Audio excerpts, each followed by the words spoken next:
Bismillahirrahmanirrahim. Assalamualaikum warahmatullahi wabarakatuh.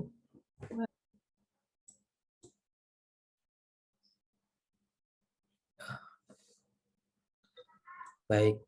Nah, oke.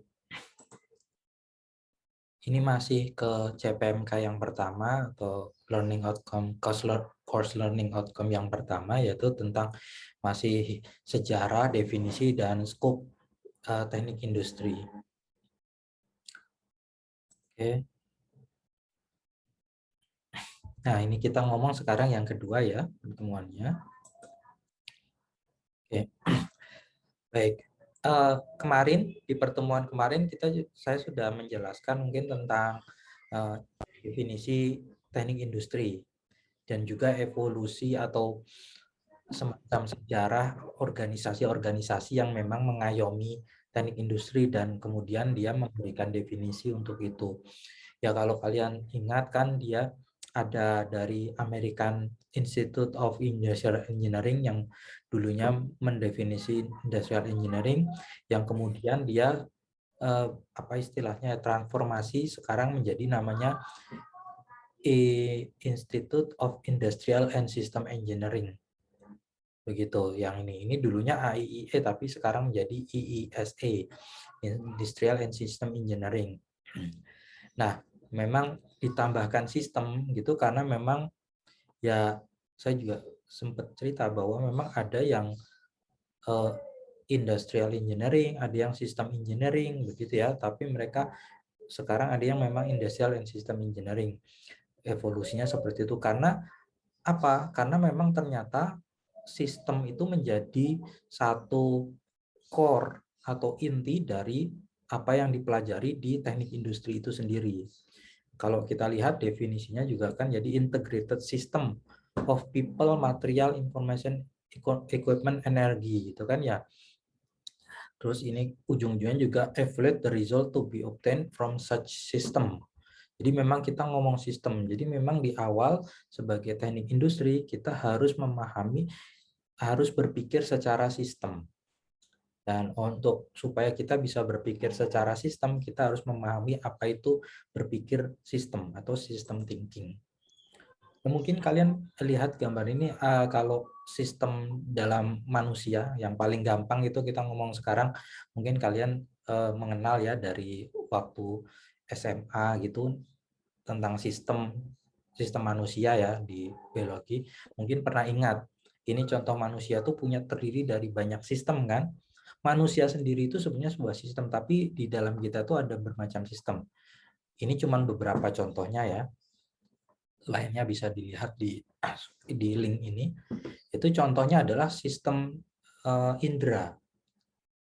Panca indera itu sebuah sistem. Jadi sistem di mana kemudian dengan itu kita bisa menerima informasi atau stimulan dari luar dengan indera kita sehingga bisa diproses jadi informasi. Oke. Kemudian ada juga namanya respiratory system atau sistem pernafasan. Ya, ini dipakai untuk bernafas.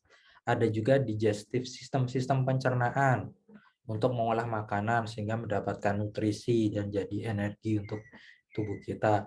Ada saraf, sistem saraf, yaitu untuk mengkoordinasikan ini tubuh kita seperti itu ya. Nah, ini beberapa, itu semua sebenarnya masing-masing sistem. Jadi mereka itu bisa berfungsi sendiri. Saya sudah punya fungsi sendiri di situ untuk menjalankan, tapi mereka juga saling berhubungan. Ya, satu sistem pencernaan katakanlah contohnya ya dia punya organ, punya komponen. Sebenarnya ada usus, ada lambung. Nah, seperti itu.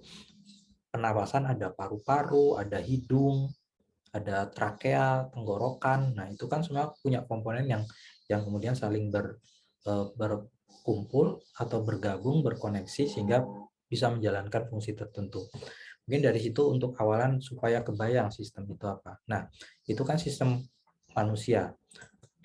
Nah, kalau sistem thinking itu apa? Sistem thinking itu adalah science yang that deal with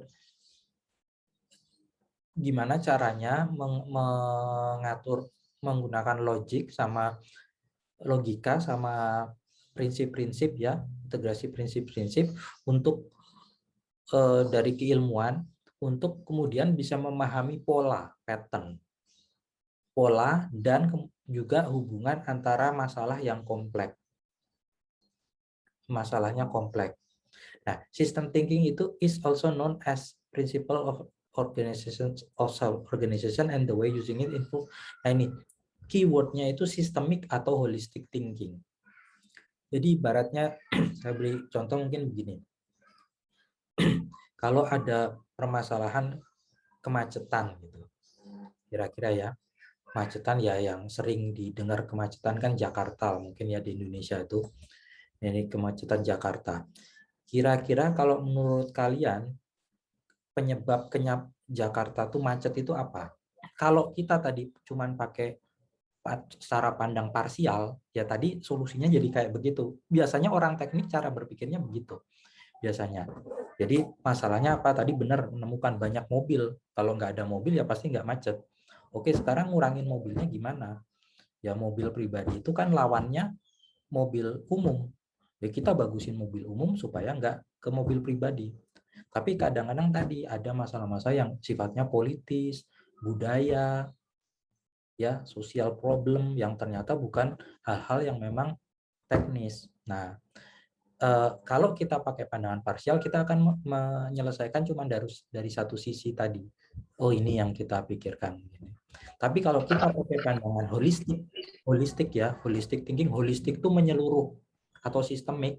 Nah, nanti kita akan banyak variabel-variabel yang kemudian bisa masuk di situ. Ini konsep seorang teknik industri karena tadi kayak sama diambil ke pabrik, katakanlah di pabrik.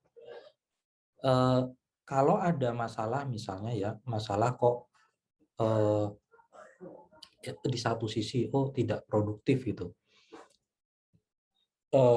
Ya katakanlah ada kecelakaan kerja misalnya. Kok kecelakaan kerjanya tinggi ya? Kecelakaan kerjanya tinggi. Kalau kita cuma ngambil satu arah, satu parsial bisa jadi kayak bilang, oh ini karyawannya ini nggak capable ini. Skillnya kurang, jadi mereka sering kecelakaan. Kita training. Tapi bisa jadi kan kalau kita perluas, jangan-jangan masalahnya memang, mereka ini situasi kerjanya itu ternyata tidak mendukung mereka, membuat mereka cepat saturasi, cepat jenuh dan fokus berkurang. Terlalu bising, terlalu terang atau sumpek, panas gitu kan ya. Jadi fokusnya berkurang. Sehingga mau nggak mau seahli apapun kalau beban mentalnya tinggi ya dia bisa jadi tadi fokusnya berkurang. Nah, itu kan kita harus melihat banyak faktor jadinya. Sampai sini clear ya, maksudnya holistik ya. Oke, terus jadi apa itu sistem ya? Sistem adalah jaringan dari multiple variabel. Jadi banyak variabel tadi saya bilang. Jadi dari banyak variabel, jejaring dari banyak variabel yang saling terhubung antara satu dengan yang lainnya melalui hubungan sebab akibat ya. Jadi apa disebabkan oleh apa itu saling hubungannya seperti itu. Dan menampilkan satu behavior, satu tingkah laku, satu perilaku ya, di mana ini bisa dikarakteriskan melalui pengamatan secara keseluruhan. Jadi kita harus melihatnya secara keseluruhan, nanti ada perilakunya, di dalamnya ada komponen-komponen variabel-variabel yang bermacam-macam, mereka saling berhubungan.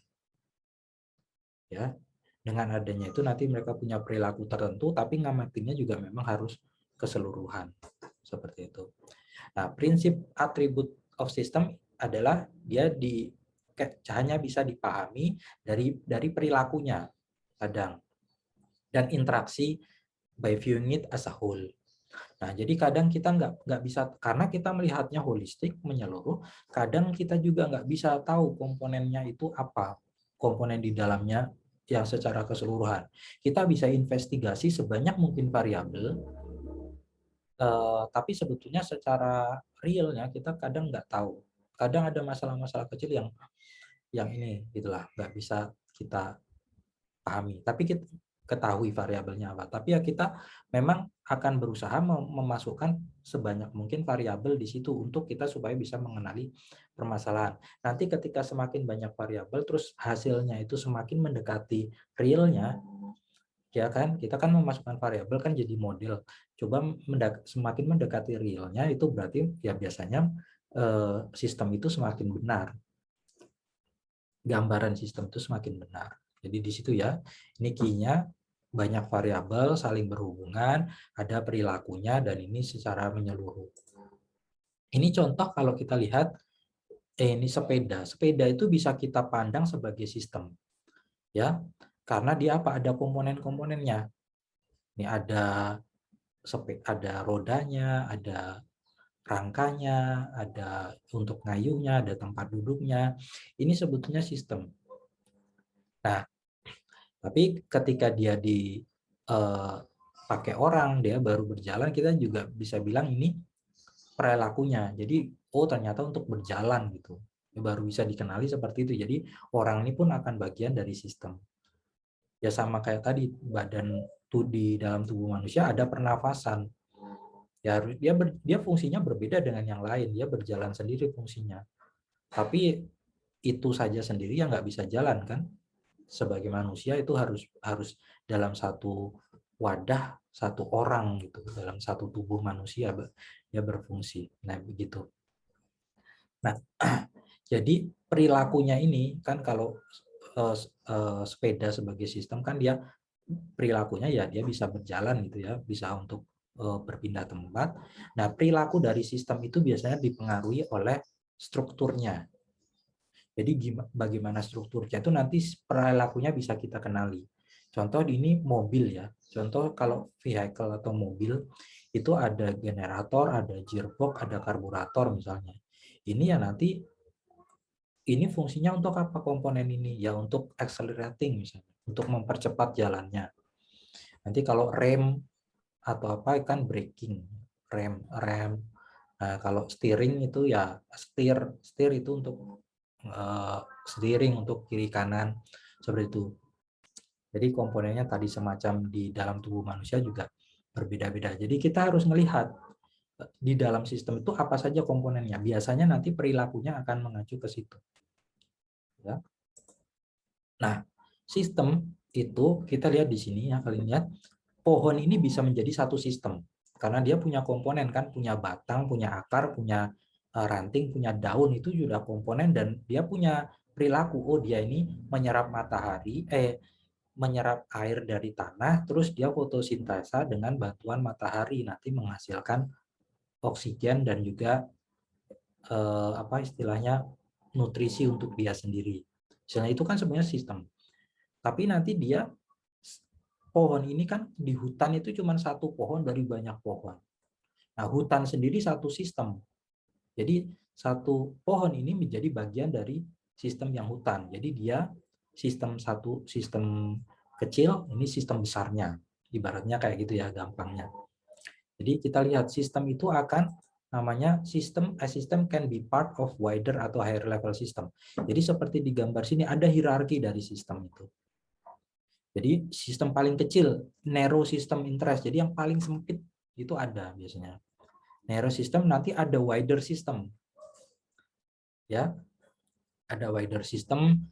Nah, nanti ada kemudian di atasnya lagi ada environment of system. Jadi lingkungan sistem. Lebih luas lagi ada environment of system tree, terus irrelevant information. Jadi selalu seperti itu kayak sistem pencernaan itu bagian dari manusia sebagai sistem. Nanti manusia itu bagian dari misalnya keluarga. Ya karena satu manusia itu satu keluarga. Nanti keluarga bagian dari masyarakat. Misalnya kalau diarahkan ke sana gitu kan ya. Atau tadi kalau sistem pernafasan adalah bagian dari manusia. Manusia adalah pekerja pabrik kan, makanya dia termasuk sistem dari pabrik. Bagian dari sistem pabrik. Pabrik nanti adalah pabrik ini menghasilkan sesuatu produsen, dia akan butuhin supplier dan juga distributor. Supplier untuk bahan material, distributor untuk barang jadinya, menyalurkan barang jadi. Nah, itu nanti dia bagian dari supply chain. terus gitu. Terus itu akan selalu bisa bisa naik terus, dan ini sampai nanti ada satu titik kalau turun ada satu titik yang dia ya mungkin paling simpelnya ya, paling simpel itu yang paling narrow atau paling sempitnya itu apa?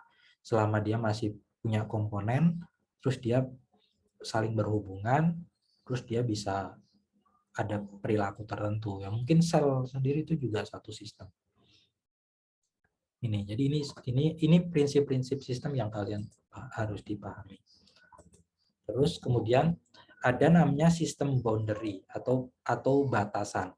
Nah, kan tadi dia bisa naik terus, makanya bisa jadi kita akan kebingungan makanya kita perlu menentukan batas atau boundary. Jadi kita kalau mau menamai sebuah sistem itu pasti ada boundary-nya. Tadi sistem pernafasan tuh boundary-nya adalah ketika mungkin ya fungsinya untuk bernapas. Jadi ketika untuk bernapas ya dia akan cuma melibatkan organ-organ yang terpakai. Jadi boundary dia adalah organnya hidung, tenggorokan, trakea, paru-paru. Mungkin seperti itu pernafasan. Yang lain organ lain enggak, karena dia bukan untuk pernafasan, bukan namanya sistem pernafasan. Tapi mungkin dia akan punya nama yang berbeda, sistem yang berbeda ketika mengambil bagian yang lainnya. Seperti itu kayak tadi saya bilang manusia contohnya ya. Manusia ketika dia istilahnya tempatnya adalah di pabrik, bagian dari pabrik, itu jadi sistem manufaktur. Sistem produksi misalnya. Karena dia bagian dari pabrik, pabrik menghasilkan sesuatu. Nah, tapi manusia juga bisa bagian dari masyarakat.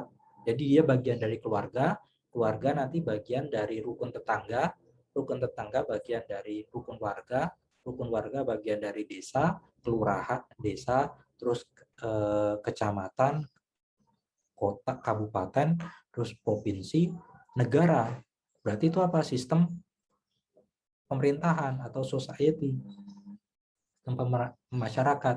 Nah, itu kan dia tempatnya beda. Orang ininya sama, komponen sama-sama manusia, tapi penempatan yang berbeda bisa jadi menyebabkan dia di sistem yang berbeda. Nah, kita harus mau levelnya apa, kita itu tergantung boundary kita. Seberapa besar kita bisa menamai. Nanti dengan boundary ini atau batas ini kan kita jadi bisa membatasi komponen apa saja yang terlibat di dalam sana. Ya, jadi di situ kita bisa membatasi komponen apa saja. Nah, boundary ini kalau sistem itu biasanya namanya open, ada yang namanya open system.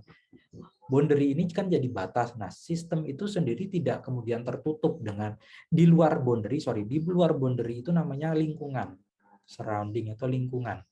Jadi di dalamnya ini sistem ini ada boundary-nya, di luarnya lingkungan. Tapi open system itu tidak istilahnya tidak tertutup. Artinya dia juga butuh berinteraksi dengan lingkungannya. Interaksinya untuk apa ya? Untuk mendapatkan resource. Ya, untuk mendapatkan input dan untuk mengeluarkan output. Kalau manusia ya untuk makan dan untuk sekresi. Gitu ya. Kalau makhluk hidup mungkin seperti itu. Kalau di pabrik dia butuh untuk mencari raw material, tenaga kerja dan macam-macam dan untuk menghasilkan barang jadi. Sistem manufaktur. Jadi ada seperti itu ya. Batasannya ini penting. Jadi kita tadi kalau kembali kepada kasus kayak di yang permasalahan Jakarta tadi, kita mau menentukan variabel apa saja yang terlibat di sana, apakah variabelnya itu ternyata masalah kemacetan ya, variabelnya apa? Apakah sekedar variabelnya adalah ketersediaan transportasi publik itu nanti kalau kita cuman begitu ya nanti boundary sistem kita ya cuman segitu. Ya kalau boundary kita cuman isinya variabelnya cuman untuk masalah kemacetan adalah kendaraan pribadi dan kendaraan publik ya nanti kita akan berpikir masalahnya sebatas itu dan solusi kita juga sebatas itu. Tapi begitu kita di boundary-nya ini kita perluas, batasannya kita perluas, nanti memasukkan variabel lain ya nanti solusi kita juga akan semakin masalahnya akan semakin kompleks dan solusi kita juga makin memperhitungkan itu semua. Ya, jadi pentingnya sistem boundary ini seperti itu. Kita harus membatasi Kalau mau berpikir sistem, kita harus membatasi juga mau sebesar apa ruang lingkupnya ini, skupnya ini mau sebesar apa sistem ini. Ini akan mempengaruhi apa istilahnya definisi atau sistem kita ini mau seperti apa ininya, gambarannya. Itu. Nah, ini contoh manufacturing system di pertemuan sebelumnya sudah saya beri contoh. Ini kalau di manufacturing system ya kayak gini. Nanti ada yang terlibat ini komponen-komponennya, ada customer, ini customer sama supplier. Ini bisa jadi kita masuk dari bagian sistem. Ini kalau boundary kita ya melibatkan ini semua. Ini ya. Loh, tapi bisa jadi kalau boundary kita perkecil lah. Ini harusnya saya kasih gambar. Misalnya boundary kita tuh di luar ini, di luar supplier sama customer. Ya. Jadi kita cuma bagian ini, di supplier sama customer itu di luar organisasi kita. Artinya itu di lingkungan kan. Supplier memberi input, customer kita beri output. Misalnya bisa jadi gitu. Tapi kita bisa menjadikan ini semuanya satu ini kita, ibaratnya satu sistem kita. Berarti nanti ada yang lebih luas lagi supply chain-nya. Berarti ada industri satu dengan industri lainnya. Mungkin gitu ya. Mereka masing-masing punya customer sendiri, punya supplier sendiri, tapi bisa jadi berhubungan. Misalnya industri perbankan dengan industri manufacturing. Jadi perbankan ya bisa jadi satu industri perbankan ini adalah klien dari manufacturing. Nah, gitu kan ya. Jadi perbankan itu mengeluarkan output pembiayaan itu menjadi input dari sistem manufaktur dari perusahaan itu. Nah, itu kan seperti itu.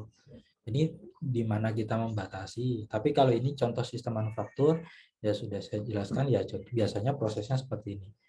Jadi penjualan dari customer itu jual, sales ini menerima order dari customer, terus nanti dia akan produksi, tapi mungkin kalau belum punya barangnya ya dia desain dulu, dia ini kan, dia desain, terus dia rancang optimalisasinya, kemudian dia melakukan produksi. Nah, produksi dia butuh bahan baku dari supplier. Ini juga dia kasih ke supplier kayak pesannya berapa untuk produksinya. Nanti dia melakukan produksi, ada quality controlnya. Nanti di sini yang barang jadinya itu nanti ya ditaruh warehouse seperti itu ya, atau dikirim seperti ini konsepnya. Ini kalau produksi manufacturing. Nah, dulu kan kemarin saya pernah ngomong juga kalau di industri sekarang juga selain manufacturing bisa juga di sektor service atau jasa ya. Nah, kalau sektor jasa ini biasanya nama ini service system itu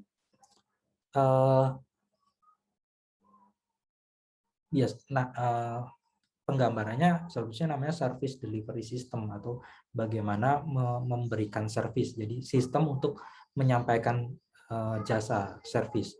Nah, ini ada tools yang pakainya service blueprint ini untuk menggambarkan. Kalau tadi kan gambarnya prosesnya kayak gitu, proses di manufaktur. Kalau di jasa bisa digambarkan seperti ini contohnya. Ini kasusnya apa ya? Ini contoh jasa dari hotel nih. Nanti apa saja yang terlibat physical evidence ini, kira-kira infrastruktur apa saja yang terlibat di sana. Oh, ada websitenya, ada parkirnya, ada seragam karyawan, ada meja, lobby, terusnya ada lift atau enggak, terus ada menu, makanan, apa seterusnya kan. Ini yang fisik-fisiknya. Terus ada apa yang dilakukan customer action. Oh, nanti mereka pesan reservasi kamar, tiba di hotel, ngasih tas, check-in, masuk ke kamar, nerima tas, udah di kamar, panggil room service, menerima makanan, makan, tidur, check out. Nah, misalnya ini. Nanti di sini ada yang di sini proses-proses yang memang dilakukan oleh orang yang terlibat langsung sama sini. Itu apa saja. Ada yang dia tidak terlibat langsung, jadi di belakang layar ibaratnya itu apa. Ada yang betul-betul memang supporting saja, berjalan di belakang. Ini contoh untuk menggambarkan satu service system juga bisa kita gambarkan di sini. Kan jadi ada banyak yang terlibat, komponen-komponennya terlibat, ada perilaku tertentu di sini juga kan jadi satu sistem. Oke. Nah, industrial engineer as a problem solver itu gimana?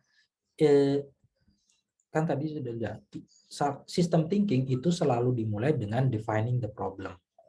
Jadi yang perlu pertama kita pikirkan ketika mau berpikir sistem itu masalahnya apa.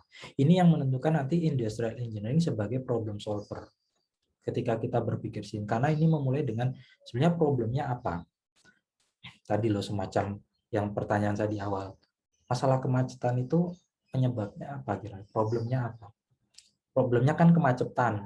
Nanti kira-kira gimana ininya penyebabnya apa itu kita selalu harus berpikir. Nah, memikirkan masalah itu nanti akan bisa sesuai masalahnya apa itu akan sesuai dengan ukuran dari sistem itu sendiri. Ya, kalau yang size tadi, boundary-nya tadi ya, boundary batasan tadi kan menentukan size dari sistem. Kalau boundary-nya kecil, ya nanti jadi masalahnya juga akan seperti itu. Semakin besar boundary-nya, masalahnya semakin besar. Gitu ya. Kalau kita ambil contoh, kalian lihat di sini. Ketika size-nya kecil, ya, dan ini juga berhubungan dengan waktu. Penyelesaiannya biasanya semakin besar masalahnya, penyelesaiannya membutuhkan waktu yang lebih lama. Semakin kecil masalahnya bisa diselesaikan lebih cepat. Contoh ini kalau kita size-nya kecil, oh ini masalahnya cuman waste, solid waste sama capacity. Makin besar, oh ini ada masalah transport, ada masalah polisi, seperti itu. Makin besar lagi cost, populasi, landfilling, ini masalah, ya ini kan cuman solid waste, ini kan cuman limbahnya ya limbah yang solid, ini masalahnya kecil. Kalau di sini kita udah mikirkan, oh di recycling, gimana cara recycling limbahnya itu.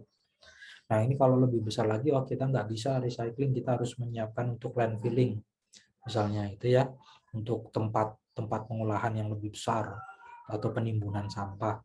Ini masalahnya semakin besar kita mendefinisikan ukuran dari sistem akan memperbesar juga masalahnya dan membutuhkan waktu yang lama. Seperti itu. Ya, tapi memang kadang seperti itu. Makanya ngurus negara itu tidak ininya kan, kalau negara itu kan kadang nggak, kita kalau kalian mencoba menanganinya nanti baru kerasa kok negara itu kok tidak bisa pakai cara-cara yang efektif dan efisien gitu ya. Nggak seperti kayak di bisnis ya, level negara beda. Boundary-nya juga beda sama boundary perusahaan. Perusahaan kan kita bisa pakai teori-teori teknik industri diterapkan di perusahaan, tapi ketika urusannya negara, ya negara lebih besar lagi, ada politik, ekonomi, sosial ini, polek sosbud hankam gitu kan ya, udah ini macam-macam lah, bilateral segala macam, ya itu lebih kompleks lagi. Kalau perusahaan kan ya profit, paling ya gimana menghasilkan profit, gimana nyari supplier, gimana produk seefisien mungkin, bagaimana menjual sebanyak mungkin. Ya kan, cost sedikit mungkin, revenue setinggi mungkin. Kan seperti itu. Nah, ini kita ininya. Nah, teknik industri kita harus berpikir memulai dari masalah, selalu problemnya apa, dan kita mencari solusi dari situ. Oke ya. Nah, IE dan other engineering, jadi industrial engineering kalau dibandingkan dengan teknik lain itu gimana? Industrial engineering atau industrial engineer itu juga dilatih dasar-dasar yang sama dengan teknik lain. IE itu juga belajar fondasi nanti matematika, fisika, chemistry, humanity, and social science. Kita juga belajar itu. Makanya di awal-awal kalian juga belajar kalkulus. Gitu. Ada yang kira-kira tahu kenapa harus belajar kalkulus kemarin? Tahu, Pak. Hah? Loh, udah ngambil kalkulus kan ini? 1, 2. Kira-kira Untuk langsung mengatur dipakai di himpunan jenis dan jenis barang, Pak. Jenis. Nah, kalkulus itu fungsinya.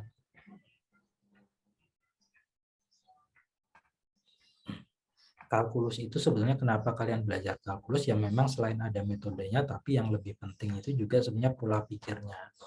Karena gini loh, kalau kalian menyadari mungkin di mata kuliah IPA dulu di SMA kadang gini, kadang indera kita ini ada keterbatasan.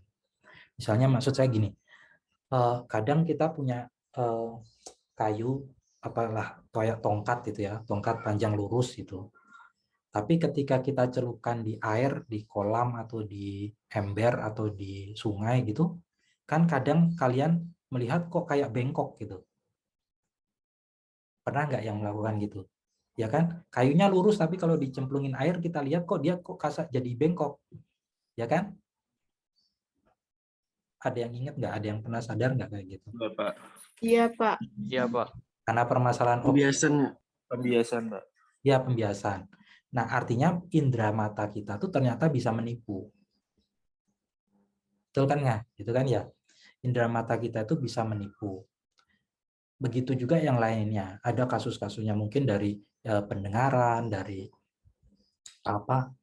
perasaan meraba itu juga bisa menipu. Lidah itu lidah itu kita bisa merasakan sesuatu. Tapi kalau kemudian kita minum yang panas, sampai apa istilahnya terlalu panas, nanti kan kadang mati rasa.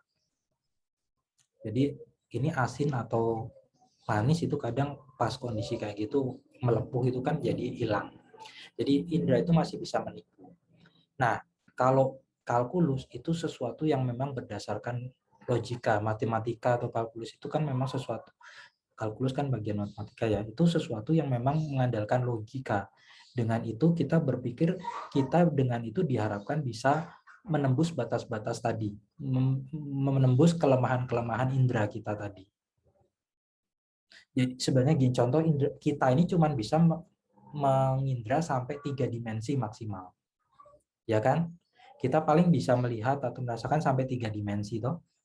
Panjang, lebar, sama tinggi. Bentuk yang kita lihat ini kan 3 dimensi. Ya kan ya namanya manusia di dunia ini kan yang kita indra kan 3 dimensi. Nanti gimana kalau 4 dimensi? Kita nggak bisa ngindra 4 dimensi. 5 dimensi gimana? Padahal kita nggak tahu rahasianya alam semesta ini kan tidak bisa jadi tidak terbatas 3 dimensi. Yang bisa menembus 3 dimensi itu cuman ya matematika, kalkulus gitu. Itu semua tapi bukan mengangan-angan ya kan pakai secara pemikiran yang memang berdasarkan logika.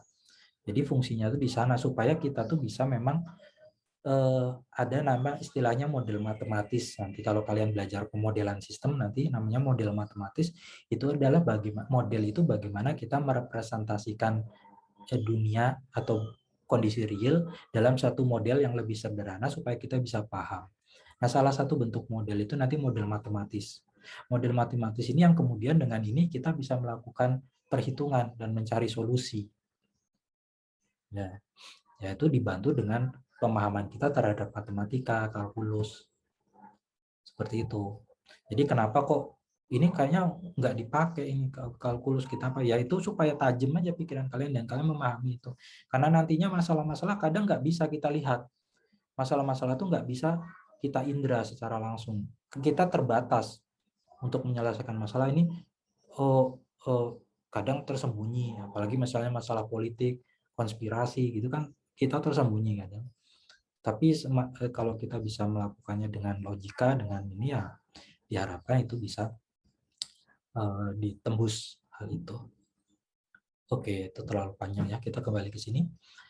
Yang kedua, IE juga belajar basic physical engineering science ya, seperti termodinamika, sirkuit, statik dan solid. Jadi kita juga belajar karena nanti juga kepake ya, ada kimia juga kita belajar. Ya, terus seperti engineering lainnya, IE juga memakai mathematical model. Tadi saya sudah ngomong ya, mathematical model sebagai central device for understanding a system. Jadi ini central device